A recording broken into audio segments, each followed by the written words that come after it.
نحمده ونصلي على رسوله الكريم.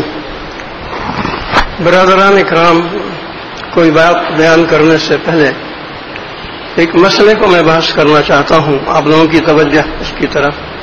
چند دن قبل کی بات ہے کہ میں نماز پڑھ کے جا رہا تھا تو ایک صاحب مجھے ملے یہاں پر.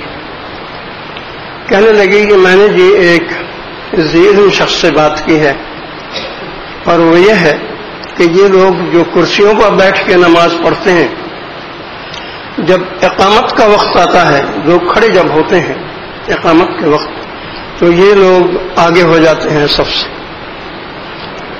جیسا کہ آپ بھی دیکھیں گے کہ اقامت کے وقت یہ لوگ صف کے اندر نہیں ہوتے بلکہ صف کے آگے ہوتے ہیں. اس نے کہا کہ یہ چیز شرعاً جائز نہیں. اس کے بعد آپ دیکھیں گے دوسری بات ان لوگوں میں جو کرسیوں پر بیٹھ کر نماز پڑھتے ہیں، اگرچہ مجبوری کی بنا پر ہے، کہ نماز کی جو تکبیر اولیٰ ہے، جو قیام کا ایک جز ہے، قیام کی ایک کیفیت ہے، قیام کے اندر کہی جاتی ہے، کیونکہ قیام، رکوع اور سجدہ یہ تین چیزیں ہیں نماز کے اندر. تو تکبیر اولیٰ جو ہے یہ قیام کی صورت میں کہی جاتی ہے. تو یہ حضرات تکبیر اولیٰ جو ہے وہ تو کھڑے ہو کے کہتے ہیں اور آگے بھی ہوتے ہیں سب سے. لیکن اس کے بعد جب تکبیر اولیٰ کہہ لی جائے اور امام قرات شروع کرے تو یہ حضرات کرسی پر بیٹھ جاتے ہیں اور بیٹھ کے ہی پھر وہ ان کا طریقہ جو ہے رکوع سجود کرتے ہیں.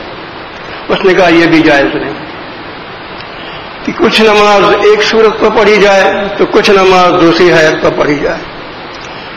تو کیونکہ میں خود عالم نہیں ہوں، حافظ القرآن، تو ان حضرات کی طرف خاص طور پر میرا یہ کہنا ہے کہ ان کو چاہیے کہ آتا ہے کہ طلب العلم فریضۃ علی کل مسلم و مسلمۃ، بقدر ضرورت شرعی علم حاصل کرنا جس سے اللہ کی رضا اور رسول صلی اللہ علیہ وسلم کی اتباع کرنا ممکن ہو، یہ فرض ہے ہر مسلمان کے اوپر، مرد ہو یا عورت. علی کل مسلم و مسلمۃ، ہر مسلمان مرد اور ہر مسلمان عورت پر یہ فرض. تو ان حضرات کو چاہیے، یہ فرض نماز کا مسئلہ کوئی معمولی مسئلہ نہیں ہے. یہ دو اعتراضات جو اس شخص نے کیے تھے کہ یہ حضرات صف کے وقت تو آگے ہوتے ہیں جب صف کھڑی ہوتی، اور نماز کا کچھ مقدار جو ہے تکبیر اولیٰ وہ کھڑے ہو کے پڑھتے ہیں، بقیہ حصہ بیٹھ کے پڑھتے ہیں. یہ بھی جائز نہیں اس شخص نے کہا. تو کیونکہ اللہ تعالیٰ کی طرف سے یہ چیز ہر مسلمان مرد عورت کے لیے ہے کہ وہ بقدر ضرورت شرعی علم کو حاصل کرے. ان حضرات کو چاہیے کہ یہ مفتی یا علماء سے ملیں، اور یہ فرض نماز کا معاملہ ہے، کوئی ٹھنڈا کھیل نہیں ہے. یہ فرض نماز کے بارے میں اللہ تعالیٰ نے 700 بار قرآن مجید میں کہا ہے. یہ کوئی ٹھنڈا کھیل نہیں ہے. ان حضرات کو چاہیے کہ جلد از جلد جو ہے وہ مفتیوں سے یا علماء سے ملیں اور معلوم کریں کہ جی ہم کرسی پر نماز پڑھ کے بیٹھتے ہیں تو ہمارا یہ حال ہوتا ہے کہ تکبیر اولیٰ کے وقت ہم سب سے آگے ہوتے ہیں اور کھڑے ہو کے پڑھتے ہیں تکبیر اولیٰ کو، اور اس کے بعد ہم بیٹھ جاتے ہیں، بقیہ نماز بیٹھ کے پڑھتے ہیں. یعنی ہماری نماز دو قسم پر ہوتی ہے، کچھ حصہ کھڑے ہو کے اور بقیہ بیٹھ کے. تو ہمیں صحیح طریقہ آپ بتائیں کیا ہے، کیا جائز ہے کیا نہیں جائز. اس کے بعد حضرات یہ بات کہنا ہے کہ قرآن مجید میں یہ بات آتی ہے وَإِن تَعُدُّوا نِعْمَتَ اللَّهِ لَا تُحْصُوهَا إِنَّ الْإِنسَانَ لَظَلُومٌ كَفَّارٌ، کہ تم اللہ کی نعمتوں کو اگر گننا چاہو تو گن نہیں سکتے. انسان بڑا ظالم اور ناشکرا ہے.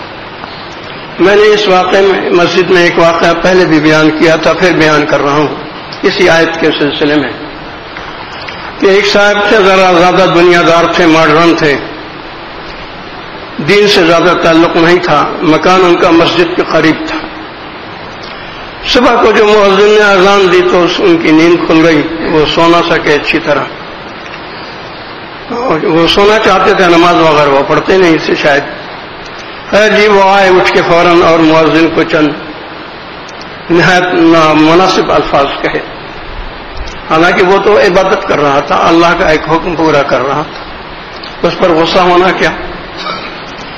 بہرحال نہایت نامناسب الفاظ ہیں. عام طور پر تو اللہ کی عادت ہے کہ وہ مہلت دیتا ہے، لیکن کبھی ایسا بھی ہوتا ہے کہ فوراً پکڑاتی، کیونکہ قرآن مجید میں ہے سریع الحساب، وہ بہت جلدی کرتا ہے حساب لینے میں. یہ بھی آتا ہے، اور یہ بھی آتا ہے کہ حلیم ہے، وہ بہت حلم بہت ہے، اس کی برداشت کرتا ہے. بہرحال یہ ہوا کہ اللہ تعالیٰ نے ان سے 2 ہاتھ لے لیے. میں نعمتوں کے بارے میں بتا رہا ہوں. دونوں ہاتھ کا فالج گر گیا. جب دونوں ہاتھ کا فالج گر گیا تو اب روٹی کا لقمہ اٹھا کے کھا نہیں سکتے، خود اپنی قمیص کو پہن نہیں سکتے، بیت الخلاء میں جائیں تو خود پیجامہ کھول نہیں سکتے، فارغ ہونے کے بعد خود پیجامے کو باندھ نہیں سکتے. یہ ساری ذمہ داریاں پھر انہوں نے گھر میں بیوی پر ڈالی، اور جو پیسہ تھا ان کے پاس وہ علاج میں ختم ہو گیا. وہ نوکری چھوٹ گئی جس نوکری کے لیے نیند پوری کرنے کے لیے مؤذن کو یہ نامناسب الفاظ کہے تھے، وہ نوکری ہی چلی گئی. پیسہ سارا خرچ علاج میں ختم ہو گیا، لیکن شفا نہیں ہوئی. بیوی نے بھی کہنا شروع کر دیا جی ایسے کے ساتھ کیا رہنا، وہ بھی چھوڑ کے چلی گئی. اب جو ان پر گزری وہ تو گزرتی رہی. ایک دن دیکھا گیا، یہ واقعہ مولانا جمشید رائے کی مسجد میں بیان کر رہے تھے تمام لوگوں کے سامنے. میں بیٹھا ہوا تھا رائے کی مسجد. ایک دن دیکھا گیا کہ اسی مسجد کے ساتھ پیٹھ لگائے اس انگوٹھے اور انگلی کے درمیان روٹی کا ٹکڑا پکڑے اور پیر کو اٹھا کے اور سر کو جھکا کے اس طرح نوچ کے کھا رہے تھے. اس کو ان بطش ربک لشدید، تیرے رب کی پکڑ شدید ہے. کہ پیر کے 2 انگوٹھے اور انگلی کے درمیان روٹی کا ٹکڑا پکڑے، پیر کو اٹھا کے سر کو جھکا کے اس کو کھا رہے تھے. یہ حال پہنچ گیا. صرف 2 ہاتھ لیے، آنکھیں باقی ہیں، زبان باقی ہے، منہ باقی ہے، پیر باقی ہیں، ساری قوتیں باقی ہیں. صرف 2 ہاتھ لے لیے تو اس حال کو پہنچ گئے. تو اللہ تعالیٰ نے ہم پر یہ بڑا احسان کیا کہ رسول صلی اللہ علیہ وسلم کی امت میں پیدا کیا، مسلمان پیدا. 4/5 آدمی اس دنیا کے اندر کافر ہے، غیر مسلم ہے. مسلمان تقریباً 1 ارب 60 کروڑ ہے اس وقت. بقیہ جو آبادی ہے 6 ارب سے زیادہ ہے دنیا کی، وہ غیر مسلم ہے. ان کے جو مسلمان ہیں ان کے لیے تو یہ ہے کہ جو نیکوکار ہیں جنت میں جائیں گے، اور جو گناہگار ہیں کچھ عرصہ جہنم بھگت کے شفاعت کے ذریعے رسول صلی اللہ علیہ وسلم کی جنت میں پہنچ جائیں گے. اور رسول صلی اللہ علیہ وسلم نے بھی فرمایا، آپ کا قول مبارک ہے کہ میری امت کے اکثر لوگوں کا عذاب قبر تک محدود ہے. جب حشر میں آئیں گے تو شفاعت کے لیے رسول صلی اللہ علیہ وسلم موجود ہیں، اور امت کے بہت بڑے بڑے اکابر اولیاء صحابہ کرام سب کو اللہ نے حق شفاعت دیا ہے. یہ لوگ شفاعت یہ بھی کریں گے. مجدد افسانی رحمۃ اللہ علیہ فرماتے ہیں کہ مجھے اور میرے بیٹے محمد معصوم دونوں کو اللہ تعالیٰ نے حق شفاعت دیا ہے.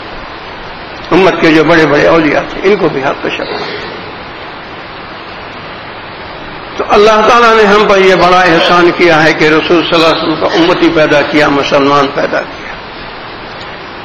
اس کے بعد ہمیں وہ روزانہ رزق دیتا ہے. شاید ہی کوئی بھوکا سوتا ہو تو اس کے ان احسانوں کا تقاضا یہ نہیں ہے کہ صبح سے شام تک نافرمانیاں کریں، اس کی فرائض کو توڑیں، من چاہے زندگی بسر کریں. اور شرعی پردہ تو گھروں سے ختم ہو چکا ہے، چاہے وہ دیندار ہوں یا غیر دیندار، چاہے وہ ممبروں پر بیٹھ کے تقریر کرتے ہوں، چاہے وہ بڑی بڑی تبلیغی تقریریں کرتے ہوں. شرعی پردہ آج گھر سے ختم ہو چکا ہے. میں بڑے دینداروں کو جانتا ہوں جو علماء بھی ہیں، ان کو بھی جانتا ہوں جو نکلتے ہیں باہر تبلیغوں میں بھی جاتے ہیں، شرعی پردہ نہیں ہے گھر کے اندر۔ دیور کو اللہ تعالیٰ نے بھوج کے لیے موت کہا ہے، اللہ کے رسول صلی اللہ علیہ وسلم نے حدیث شریف میں میں نے خود پڑھا ہے کہ دیور بھاوج کے لیے موت ہے، لیکن رسم و رواج کے بت کی پرستش وہ زیادہ ضروری ہے بنسبت اللہ کے حکم کے ماننے کے۔ یہ بت ہے بھی بہت قوی۔ راجہ داہر جس کو محمد بن قاسم نے شکست دی تھی، اس نے اپنی ایک بہن سے بھی شادی کی ہوئی تھی، اس کا نام تھا رانی کیکئی۔ بقیہ اس کی 11 بیویاں تھیں اس کو ساتھ لے کے۔ جب راجہ داہر کو قتل کیا ہے تو وہ 11 کے 11 جل کے مر گئی۔ ہندوستان میں یہ رواج کہ شوہر کے مرنے کے بعد بیوی، اس کو کہتے ہیں ستی ہونا، یعنی نجات پا جانا، تو وہ بیوی ستی ہوتی ہے، جل کے مر جاتی ہے، تو اس کی 11 بیویاں جل کے مر گئی۔ یہ رسم، اور اب بھی ہندوستان کے بعید علاقوں میں یہی رسم و رواج ہے۔ تو یہ رسم و رواج کا بت اتنا قوی ہے کہ عورت کو زندہ جلا دینا۔ ایک جگہ ہندوستان میں ایک جوان لڑکی کی شادی ہوئی، کچھ عرصے بعد ہی شوہر مر گیا، پکڑ کے لائے لوگ، اس کو جلانے لگے۔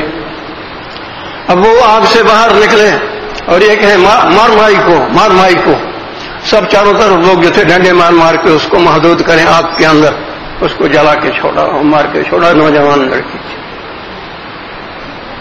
تو یہ رسم و رواج کا بت، اس سے بچنا بڑا مشکل کام ہے۔ جو اس سے بچ جائے وہ ولی ہو جاتا ہے۔ یہ 3 حجابات ہیں۔ علم کا حجاب انسان کا نفس امارہ، جو انسان کے پورے وجود پر حکومت کرتا ہے۔ انسان میں 2 چیزیں ہیں، ایک روح، دوسری نفس امارہ۔ روح نفس امارہ کے مقابلے میں بہت کمزور ہے۔ مجدد ثانی رحمۃ اللہ علیہ لکھتے ہیں اپنے مکتوبہ شریف میں کہ یہ روح کو ایک پہلوان کی طرف پچھاڑ دیتا ہے نفس امارہ، اور جو کینسر کے جراثیم کی صفت ہے وہ اس نفس امارہ میں ہے۔ میں نے کیونکہ ڈاکٹروں سے بھی میرا تعلق ہے، میں نے ایک کتابچے میں پڑھا کہ کینسر کا جو جراثیم ہے وہ پہلے سینے میں آ کے بیٹھتا ہے، لہذا آپ دیکھیں اکثر عورتوں کے جو سینے ہیں وہ کاٹ دیے جاتے ہیں، سینے میں آ کے بیٹھتا ہے، اور وہاں جو دیگر جراثیم انسان کے جسم میں موجود ہیں، اور بہت سارے جراثیم ہوتے ہیں، ان میں وہ اپنی صفت کو تبدیل کرتا ہے، اپنے جیسا بنا لیتا ہے، قوت کے ساتھ مجبور کر کے زبردستی کہ تم بھی وہی لعاب اگلو جو میں اگلتا ہوں کینسر کا، تو ان سب کو اپنا جیسا بنا لیتا ہے، اور وہ بھی کینسر کے لعاب کو اگلتے ہیں، اور سارے جسم میں کینسر پھر پھیلتا ہے۔ یہ کہا کہ نہیں کینسر کا مرض ہوتا، سارے جسم میں کینسر کا مرض پھیلتا ہے۔ اسی طرح یہ نفس امارہ ہے کہ روح کو پچھاڑ کے اس کے اوپر بیٹھ جاتا ہے، اور پھر اس میں اپنے فطرت کو داخل کر دیتا ہے، اپنی طبیعت کو داخل کر دیتا ہے، اور روح نفس امارہ کے حکم میں ہو جاتی ہے، نفس امارہ کی مانند ہو جاتی ہے۔ اس کا علاج صرف یہ ہے کہ اللہ کو حقیقتاً اللہ کہا جائے، معبود کہا جائے۔